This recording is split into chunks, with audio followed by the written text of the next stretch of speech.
Assalamualaikum warahmatullahi wabarakatuh. Perkenalkan, nama saya Siti Nurjana, NIM E20100662. Kali ini saya akan mereview materi pertemuan 12 mata kuliah Hukum Administrasi Negara. Pada pertemuan kali ini kami diminta untuk mereview resume yang telah dibuat oleh rekan kami. Kali ini saya akan mereview resume yang telah dibuat oleh Fitriani Hasnahayadiah dengan judul buku Hukum Administrasi Negara Bab 1 tentang pengantar Hukum Administrasi Negara, karya Dr. Weriawan Chandra SHM Hum.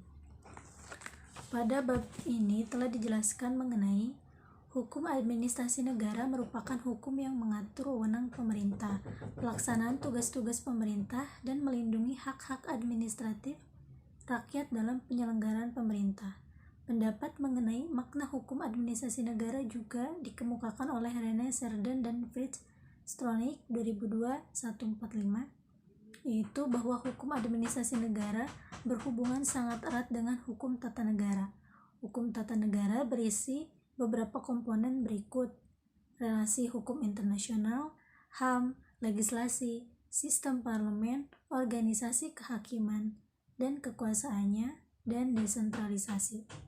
Masih berkaitan dengan pengertian hukum administrasi negara, Francisco S. Paraga dan Ian Ellis Jones 2011-2 berpendapat bahwa hukum administrasi negara adalah cabang dari hukum publik, terutama membahas fungsi-fungsi, kekuasaan dan kewajiban cabang-cabang kekuasaan eksekutif, termasuk administrasi negara dan badan-badan non-pemerintah yang dikenal sebagai tribunal.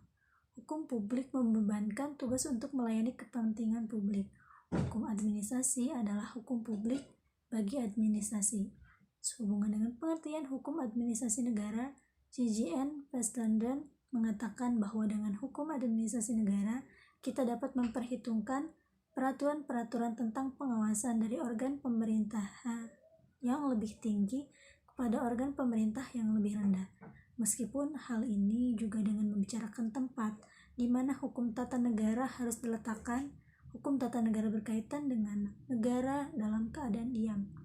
Hal ini dibentuk oleh peraturan-peraturan dengan mana badan-badan telah disiapkan untuk bekerja dan kewenangan badan-badan tersebut diberikan. Timothy Endicott mengatakan bahwa hukum administrasi negara juga mengawasi kekuasaan pemerintah daerah yang memiliki fungsi eksekutif dan legislatif yang diberikan kepada mereka oleh parlemen. Hukum administrasi negara juga mengawasi pembuat keputusan yang lebih atau kurang independen dari pemerintah.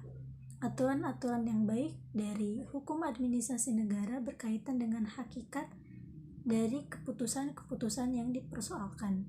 Cara dalam hukum harus mengawasi suatu keputusan secara umum tergantung pada satu, tipe kekuasaan yang dipergunakan, dua, hakikat dari lembaga dan tingkat independensi mereka terhadap pemerintah dan lain-lain, tiga, proses berkaitan dengan tindakan-tindakan mereka, empat, macam pertimbangan yang perlu diambil untuk diperhitungkan jika kekuasaan harus dipergunakan dengan integritas, dan lima, cara keputusan berpengaruh terhadap sebagian rakyat dan selebihnya. Masih berkaitan dengan definisi hukum administrasi negara, David Stott dan Alexandra Felix berpendapat bahwa hukum administrasi merupakan bagian dari cabang hukum yang bisa disebut hukum sebagai publik, yaitu hukum yang mengatur hubungan antar warga negara dengan negara dan yang melibatkan penggunaan kekuasaan negara. Hukum publik diperlawankan dengan hukum privat, yaitu hukum yang mengatur hubungan antara individu seperti hukum kontrak dan tuntutan ganti rugi. Hubungan hukum administrasi negara dengan hukum tata negara ditinjau dari fungsinya menurut Erwin Chemerinsky mengatakan bahwa pada hakikatnya konstitusi selalu mengatur tiga hal yang bersifat pokok, yaitu jaminan adanya hak-hak dan kewajiban asasi manusia, susunan ketatanegaraan yang bersifat mendasar, dan pembatasan serta pembagian tugas-tugas ketatanegaraan yang bersifat mendasar. Konstitusi suatu negara merupakan kesepakatan bangsa pada tingkat nasional mengenai seluruh penyelenggaraan pemerintahan dalam arti luas yang sekaligus juga dimaksudkan untuk memberi jaminan konstitusional terhadap hak dan kewajiban negara serta warga negara. Konstitusi merupakan norma fundamental dari suatu negara yang menjadi rujukan bagi pembentukan seluruh norma hukum yang terdapat di suatu negara. Ditinjau dari maknanya, para ahli memiliki pendapat yang berbeda-beda mengenai konstitusi menjadi dua macam. Pertama, yaitu konstitusi dalam arti luas menggambarkan seluruh sistem ketatanegaraan suatu negara, kumpulan berbagai peraturan yang membentuk dan mengatur atau mengarahkan pemerintahan. Kedua, konstitusi dalam arti sempit digunakan untuk menggambarkan bukan sekumpulan seluruh peraturan baik legal maupun non-legal, melainkan kumpulan peraturan yang biasanya dihimpun dalam satu dokumen atau dalam beberapa dokumen yang berkaitan erat. Menurut Thomas Paine menyatakan bahwa konstitusi bukanlah tindakan dari pemerintah, tapi tindakan dari rakyat yang mengatur suatu pemerintah, dan pemerintah tanpa konstitusi adalah kekuasaan tanpa kebenaran. Sebuah konstitusi adalah hal yang mendahului suatu pemerintah, dan pemerintah hanya ciptaan dari konstitusi.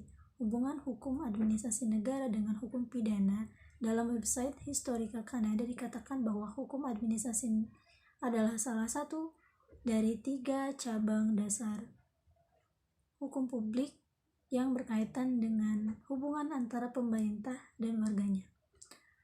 Pendapat penulis tentang resum bab ini, yakni pada materi bab 1 ini membahas mengenai pengantar hukum administrasi negara, yang dimana di dalamnya terdapat banyak pengertian hukum administrasi negara serta hubungan hukum administrasi negara dengan hukum lainnya.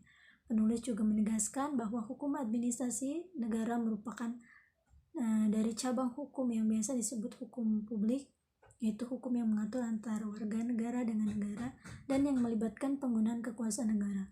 Salah satu hubungan hukum administrasi negara dengan hukum tata negara, yakni ditinjau dari fungsinya, menyatakan bahwa pada hakikatnya konstitusi selalu mengatur 3 hal yang bersifat pokok, yaitu jaminan adanya hak-hak dan kewajiban asasi manusia, susunan ketatanegaraan yang bersifat mendasar, dan pembatasan serta pembagian tugas ketatanegaraan yang juga bersifat mendasar. Sekian review dari saya, kurang lebihnya mohon maaf. Wassalamualaikum warahmatullahi wabarakatuh.